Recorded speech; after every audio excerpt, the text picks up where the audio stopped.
चंपई सोरेन जो जेएमएम का हिस्सा थे वो अब बीजेपी में हैं और ये बात जेएमएम कितना ग्राउंड पर जाके समझा पाई है कि उनके जाने से क्या असर पड़ेगा, कितना नहीं पड़ेगा, ये तमाम सवालों के जवाब आज हमें मिलेंगे जो ईवीएम में कैद हो जाएंगे और 23 तारीख को ही साफ होगा। लेकिन एक और बड़ी अहम सीट है विजयलक्ष्मी, जरा उसके बारे में भी दर्शकों को बताते हैं। और वो अहम सीट है वायनाड की, जहां आज मतदान होना है। वायनाड से प्रियंका गांधी जो है वो मैदान में है। यहां से राहुल गांधी चुनाव जीते थे, राहुल गांधी ने फिर वहां से अपना वापस लिया वहां से और उसके बाद वो सीट खाली हुई और मुकाबला उनका नव्या हरिदास से, बीजेपी की उम्मीदवार। ये काफी हॉट सीट इस वजह से हो जाती है क्योंकि यहां से प्रियंका गांधी इस बार उम्मीदवार हैं और इस वजह से राहुल गांधी भी कई बार गए। बीजेपी कांग्रेस के तमाम कद्दावर नेताओं ने वहां पर रैलियां की, रोड शो किए और जो वहां भीड़ दिख रही है उससे ये आमतौर से ये बात कही जा रही है कि ये जीत एक तरफा हो सकती है प्रियंका गांधी की, लेकिन आने वाला वक्त ही बताएगा कि वहां पर किस तरह के हालात होते हैं। लेकिन एक बार फिर से हम चलते हैं जरा नीतीश के पास।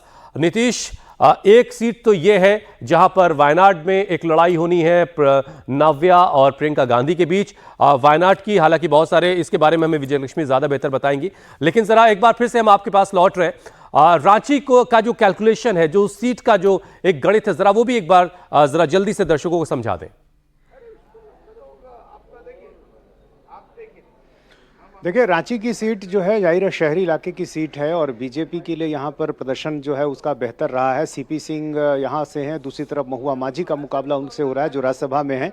और जाहिर है जो रांची का जो आसपास का इलाका है वहाँ भी बीजेपी को काफ़ी उम्मीदें रही हैं। लेकिन इस बार का चुनाव जिन 43 सीटों पर हो रहा है, यदि हम उसकी कुल मिलाकर बात करें तो जो कोल्हान और पलामू और छोटा नागपुर, ये 3 प्रमंडल के 15 जिलों की 43 सीटें हैं। तो यहाँ पर कुल मिलाकर यदि आप देखें तो इंडिया गठबंधन का पलड़ा जो है वो भारी नजर आता है पिछले चुनाव में। और ऐसे में इस बार जो है एनडीए को जो है जाहिर काफी मशक्कत करनी पड़ेगी। परिस्थितियां पिछले चुनाव से बदली हैं। पिछली बार आजसू जो है वो बीजेपी के साथ नहीं थी, इसका खामियाजा बीजेपी को हुआ था, कई सीटों पर नुकसान हुआ था। इस बार आजसू से उसका गठबंधन है। दूसरी तरफ चंपई सोरेन जो कि एक बड़ा चेहरा है कोल्हान के और आदिवासी नेता हैं, उनका साथ मिला है। तो ऐसे में बीजेपी के लिए ये ऐसी बातें हैं जो उनके पक्ष में जाती हैं। लेकिन दूसरी तरफ जो आदिवासी अस्मिता का सवाल लगातार हेमंत सोरेन उठा रहे हैं, जिस तरह से वो जेल गए फिर उनको जमानत मिली, जिस तरह से वो बाहर आए उससे उसको माना जाता है कि उनको उसका फायदा हुआ। और आदिवासी अस्मिता, सरकारी योजनाएं जो हैं, ये तमाम बातें जो हैं वो इसका उनको लगता है कि फायदा होगा। तो देखना होगा कि आखिर क्या नतीजे आते हैं। लेकिन जाहिर है झारखंड का चुनाव इस बार काफी दिलचस्प होगा।